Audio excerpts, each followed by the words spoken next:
Connecticut Sea Grant, located on the beautiful Avery Point campus of UConn in Groton, is celebrating 30 years of promoting healthy coastal ecosystems, encouraging seafood production and consumption, ensuring hazard-resilient coastal communities, and increasing coastal literacy and workforce development.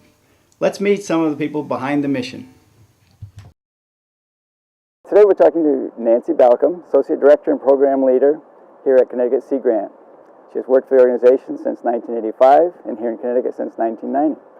I gather your interests include seafood safety, marine spatial planning, seaweed aquaculture, disaster risk communication, and community resilience, which pretty much covers the waterfront. It sure does. It doesn't leave you much time, does it? Time for other things as they come up. Good. Just tell us a little bit about why this is a special year for Sea Grant and what you're doing about it. Great. Well, for Connecticut Sea Grant, the Sea Grant College Program of the University of Connecticut is the Sea Grant College Program for the state, is celebrating its 30th year starting this August. We were named a full-fledged college program in 1988, and so we're looking forward to a year of celebration to look back and look a year-long birthday party, excellent. Yes. That's what I strive for. And Sea Grant, to back up a little bit, Sea Grant is actually a national organization. Yes, it's a national organization that was established by Congress in 1966, and we are in partnership between the National Oceanic and Atmospheric Administration, which is part of the Department of Commerce, as well as known as NOAA. NOAA, and universities throughout all of the coastal and Great Lakes states and U.S. territories. And so there are designated Sea Grant colleges just like UConn is. Interesting. So your mission covers anything to do with the ocean, basically, or? Yes. Well, here in Connecticut, of course, we focus on Long Island Sound, which is our nearest coastal water body, but our mission is to provide or generate science-based research and tools that we can share through our extension, our education, our outreach programs to communities, stakeholders who live, who work, who rely on the sound or the coastal oceans or our watersheds in some way, shape, or form, trying to help them do their jobs, live better, do their jobs better, live better, be more efficient in what they do, and balance the important resources that we have here with their needs.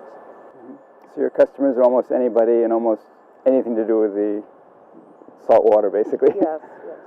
It's a big job. It is. It's very interesting, though. So tell us what kind of things you actually do, nuts and bolts kind of things you do, I guess.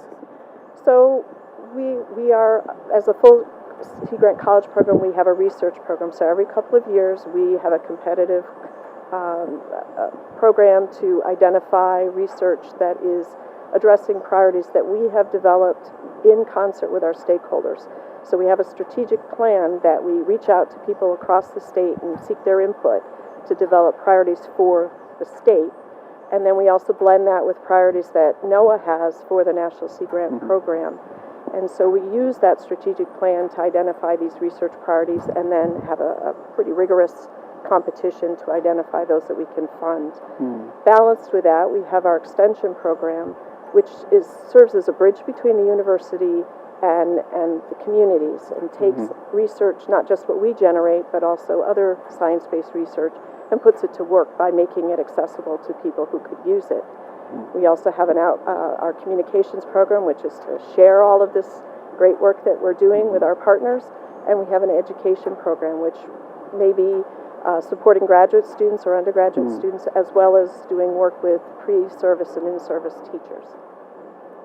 Quite a plateful. And I know you do work with other organizations, and you actually get funding from various sources besides the government. So, yes, you might talk a little bit about that. Sure. Our mantra is partnerships and leveraging.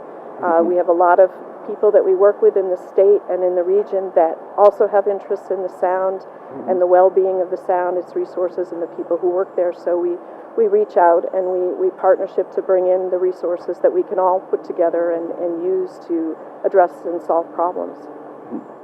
And there is a major economic side to all of this, I'm sure. Yes. Tourism being one that comes to mind quickly. Tourism is huge, but the sound itself is worth billions to the economies of Connecticut and New York, and it's our resource. I mean, it's so important here that what little we can put together and work on it. It's distracting me right now.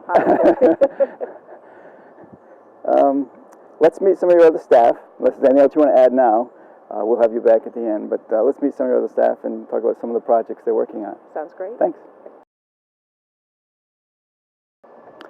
I'm here with Tessa Getchis, and you are the extension educator for marine aquaculture, and your specialty is shellfish.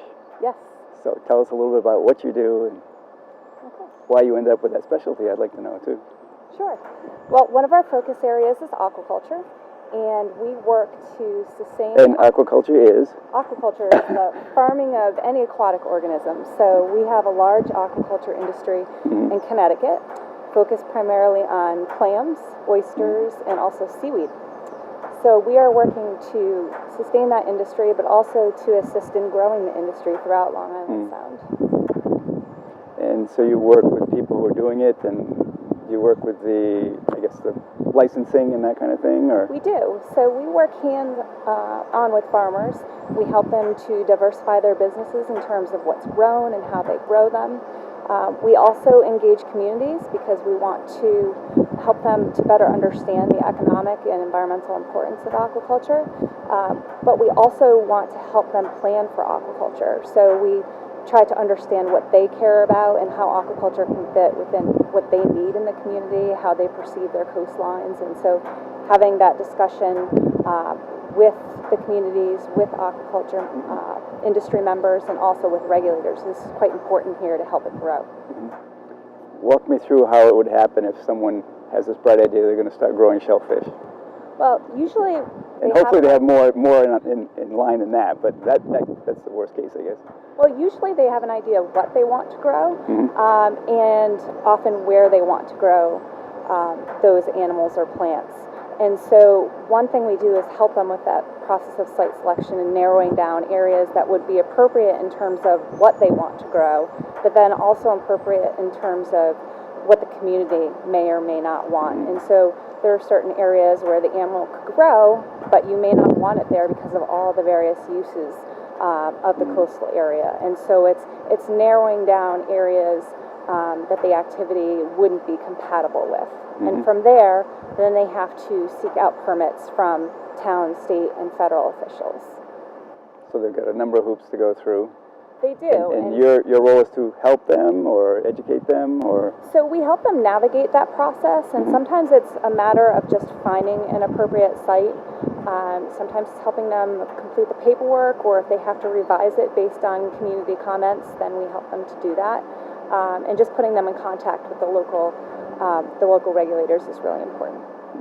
And do they have to have like a business plan to get started on this? Is that like the first step they have to do? They do, because most of these crops aren't a single year crop, and so they're projecting 3, 5, or 10 years ahead and looking at what they would grow in the first season, and then projecting their business plan once they expand out to their full plan.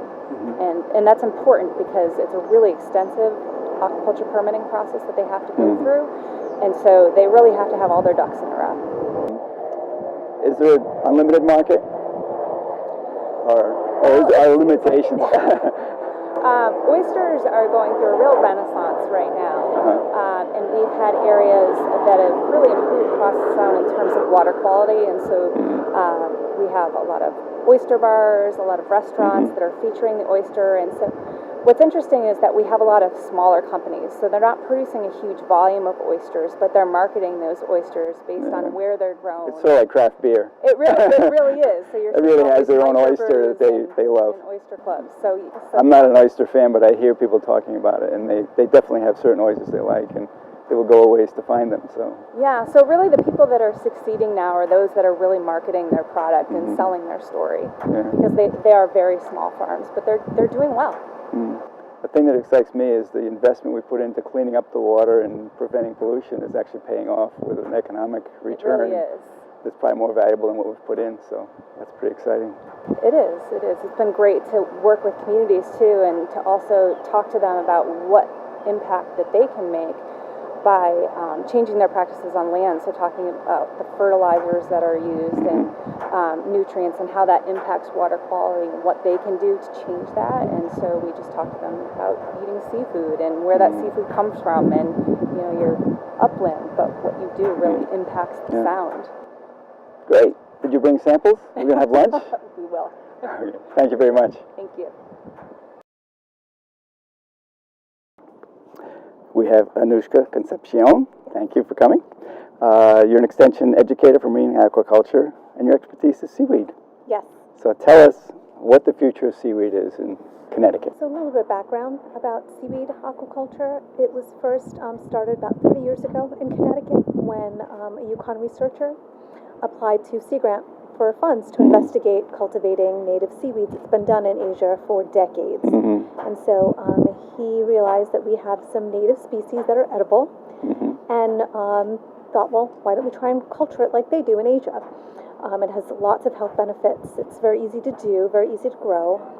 And Sea Grant thought that it would be a great addition to the aquaculture that we already have. So in a way for growers of seafood products to diversify in the products that they offer. So seaweed was a natural fit. Fast forward 30 years to now, folks are growing it growing it commercially. And so we do have a lot of challenges because it is a new crop. Unlike shellfish, that's an established crop. We have public health guidelines to ensure that the food or that the shellfish is safe. And there are established markets with set prices. The challenge with seaweed is because, again, it is a new crop, we don't have established markets. We don't have processing facilities. We don't know the type of products that folks would like to eat. Do we even know people are going to eat seaweed? Right. People love shellfish, oysters on the half shell at raw bars, but we just really don't yet know what the market value of our local seaweeds are. So I have a lot of work ahead of me, and a lot of our stakeholders are working really hard to try and figure out where seaweed fits. Yeah. And I guess gathering the seaweed is not practical because it's not concentrated enough, or? Right. Well, Long Island Sound, in Maine, they've been harvesting seaweed from the wild for a very long time, for decades. But now the next step in an effort to preserve natural populations is to start looking at cultivation. But with cultivating, different rules sort of fall into play. And so part of my job is to help figure that out, to help figure out what the guidelines are, where we can grow seaweed. We already know we can grow it, but then what to do with it. Seaweed has a very short shelf life. So then in terms of where we can store it, it's also a seasonal product. So unlike shellfish, with oysters and clams, it's a year-round product.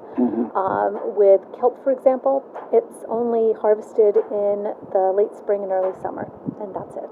And so it's a lot of seaweed that grows in that month or those few months, and the challenge is how to store it properly. Do they start out with a plan and a market, or do they just start out thinking it'd be a fun thing to do? A lot of calls I get are from folks who just start by saying, thinking it sounds like a great idea, it's good for the environment, it takes up nutrients out of the water column, it could be a nutritious food, but then the challenge gets into, what am I going to do with the product? And so right now a lot of the folks that I work with are trying to establish their own markets, which makes it tough. And I guess it's similar to the shellfish. You have to lease a spot and get permission from that from various. All aquaculture falls under the same guidelines for permitting. And success? Any success yet? There are some successes. They're very small scale, but again, a lot of these folks are very entrepreneurial, and they're doing their best. Another challenge we have is again, seaweed doesn't grow the same way year after year, and that's another challenge that they're trying to figure out why some folks get a great harvest one year and some years nothing grew. So there are a lot of questions that still need to be answered, and that's part of my job is to help them trying to figure that out. Yeah. Soon to be a Connecticut Seaweed Council to help promote this, maybe? That would be great. That would be nice. Well, good luck with that. Thank you. I actually lived in Japan for a year, so I'm familiar with more seaweed than a lot of people are, probably, because they use it extensively. And well, great. It seems You'll be like a customer. there's an opportunity. Yeah, you'll be a customer then. Thanks. Appreciate it. Thank you. last but certainly not least, we have Judy Preston, Connecticut Public Outreach Education Coordinator for the Long Island Sound Study. Okay.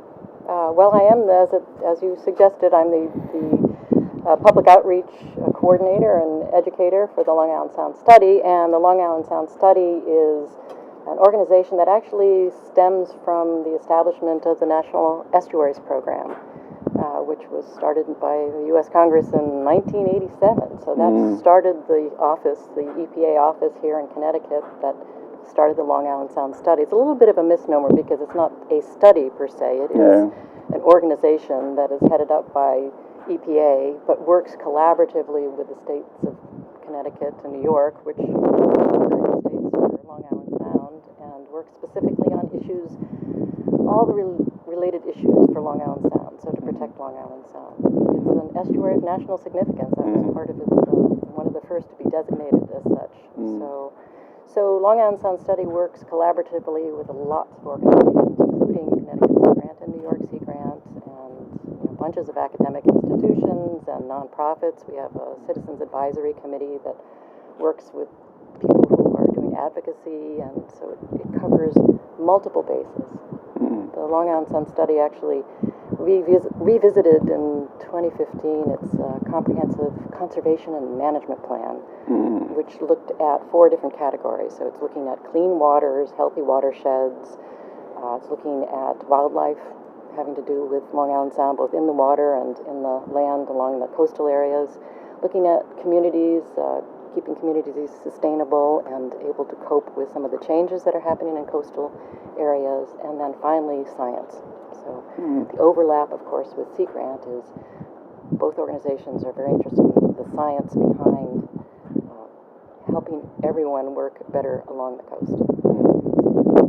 And what's the analysis say? Is Long Island Sound in pretty good shape at this point? Actually, it's interesting because in the last 5 years we've seen a return of some of the big charismatic species like humpback whales and dolphins. We've had dolphins for the last several years.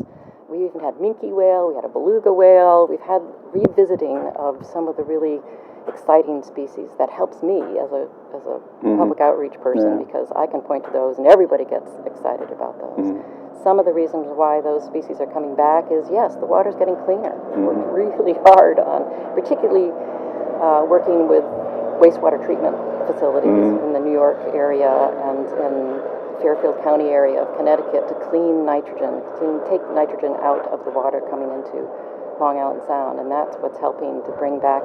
And also looking at some of the fisheries, the Menhaden take was eased up, and that helps. That's the feeder fish for a lot of these species. So that's the good news, but it doesn't suggest that we can ease up at all in advocacy, because as you can imagine, we're an urban sea. The population here is... A lot of people live around Long Island Sound.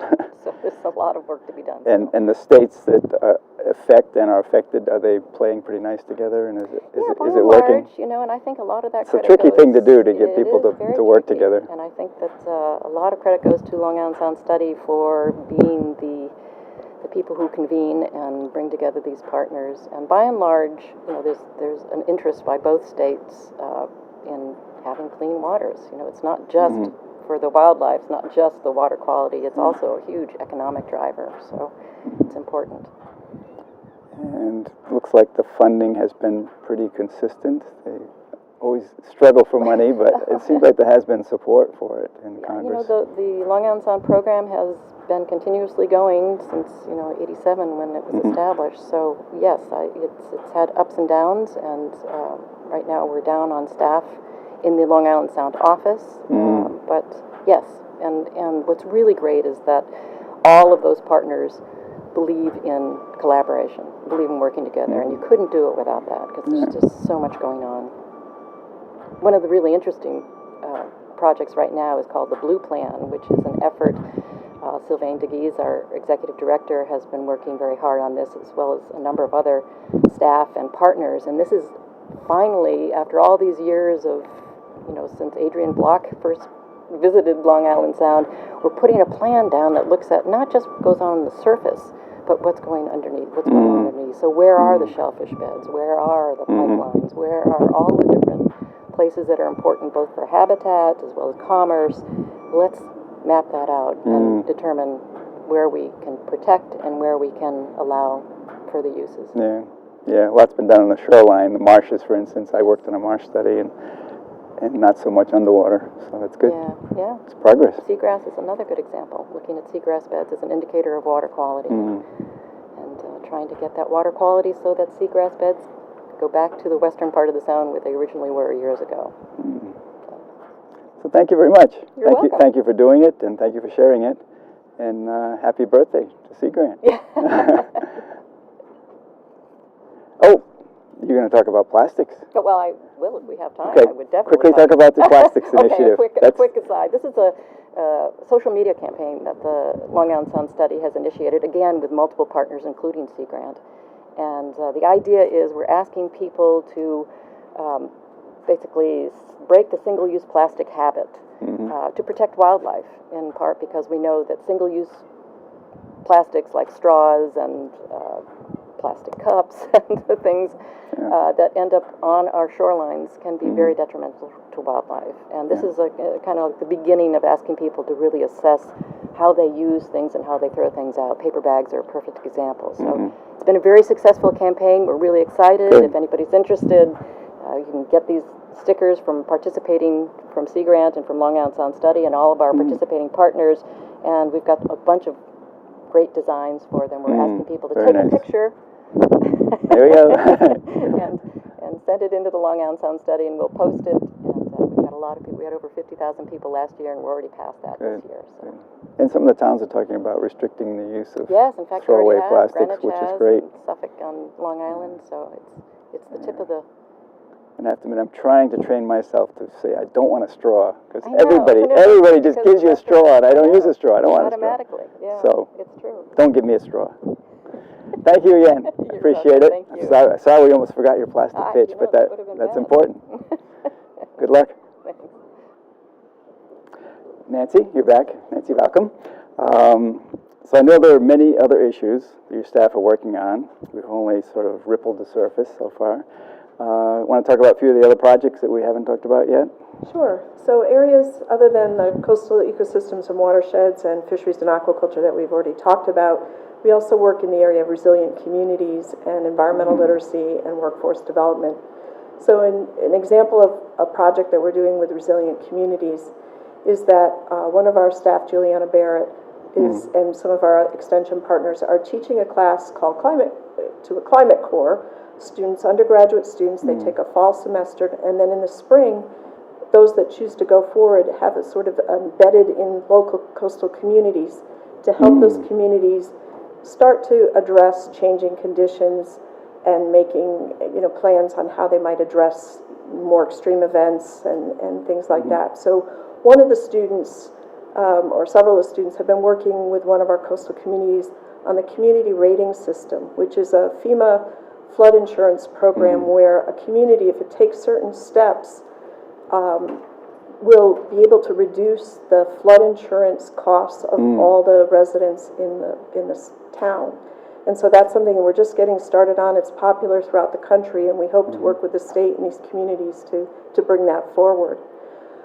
In the area of environmental literacy, one of the big events that we host every year, our education coordinator, Diana Payne, runs the Connecticut-Rhode Island Regional National Ocean Sciences Bowl competition. It's called the Quahog Bowl, and it's every February, and we get 16 teams of high school students from Connecticut and Rhode Island who compete for the honor of representing our region in the nationals. And so it's a very intense day with lots of volunteers and amazing students that demonstrate tremendous knowledge of our coastal resources and ocean resources and policies, and it's a lot of fun. Do they cram for this, or is it part of a course? They spend a good part of the year doing this on their own time. Their coaches volunteer, and they train all year for that opportunity. Very cool. What else did we skip? Oh, well, let's see. You're going to kill me now.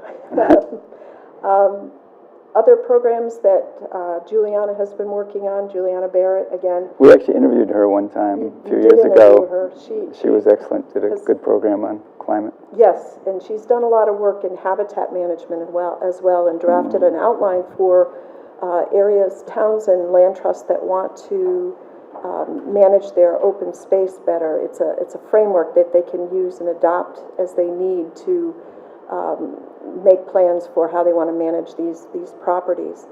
She also has worked with all these storms that we've had. People who live on the coast find when they're inundated, their properties are inundated, they can lose a lot of their landscaping, shrubs and plants. And she's developed materials that guide people to buying more salt-tolerant species, so that perhaps with the next storm they might not lose their entire, landscaping. The way we're going, people need to do marshes in their front yards. Yes, yes. We don't address this. We have some researchers who are looking at marsh migration due to sea level rise, and do the marshes have somewhere to go, given the urbanization of our coastline? It's a different land use issue now. And it's a big problem, because those marshes are very important in terms of protecting our coast from the storms, as well as providing very important habitat. And if they have nowhere to migrate, we're going to lose some of our great protection there. Do you have metrics on how many people you actually deal with? I mean, you have a lot of programs, a lot of things going on. How many people come through here looking for help or offering services or doing research? Yeah, we do keep track of that. We are required to report to our National Sea Grant Office every year metrics and performance measures, some of which are aggregated across all 34 Sea Grant programs, and then give a national vision of what Sea Grant does. So we look at, numbers of people that attend our programs or that we go out and speak to, and the number of talks that we give, as well as more in-depth impacts and accomplishments. So average audiences with our size staff, which is pretty small compared to some Sea Grant programs, we do reach thousands of people through direct working one-on-one workshops, talks, presentations, things that we co-sponsor, as well as the impacts of our research and other outreach programs, as well as our communications, our magazine, which is Racklines, that our communications coordinator, Judy puts out twice a year.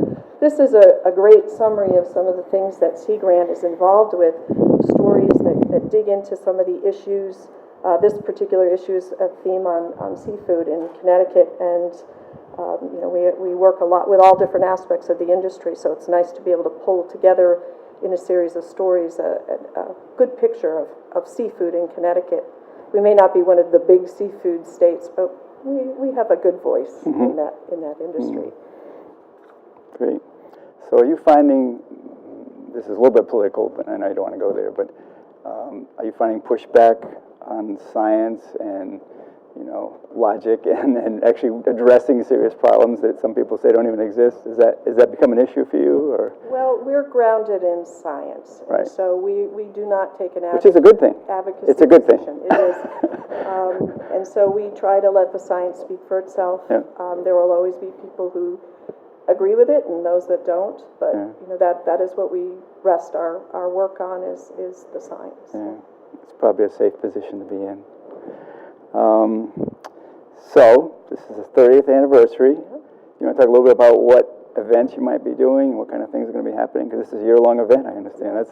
That's cool in itself. It is, and we are excited because Sea Grant overall recently celebrated its 50th anniversary, so that was a 13-month party, so we're only celebrating for 12. But we have a researcher forum coming up on September 7th, which will be here, which we've asked different researchers that have received some of our support to come and talk about the work that they do.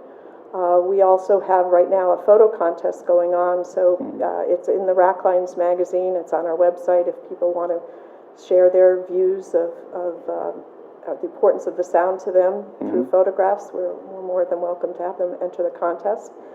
Later this fall, we're going to have a few cruises, not open to the public, but to bring some of our key stakeholders, local officials and people who work on the water, as well as some state agencies, out onto the water to look at their shoreline from the water and talk about issues. And then later in the year, I think we'll have an extension forum an Extension and Education probably forum, which looks at some of the work that Tessa and Anoushka, Juliana and Diana and others do directly with the community and the stakeholders and partners we work with. So we want to highlight some of that work more in depth.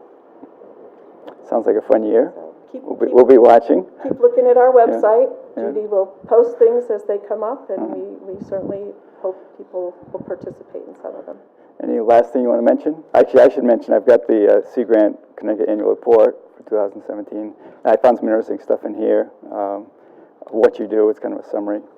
But you can also go online and get a lot of information from your website. We found lots of good stuff there, so I think Terri will have that on the screen so people can access that and find out what's going on. Yeah. Seems like you all are well qualified to do what you're doing, so I'm glad you're doing it. Thank you. Thank you very much to you and your staff.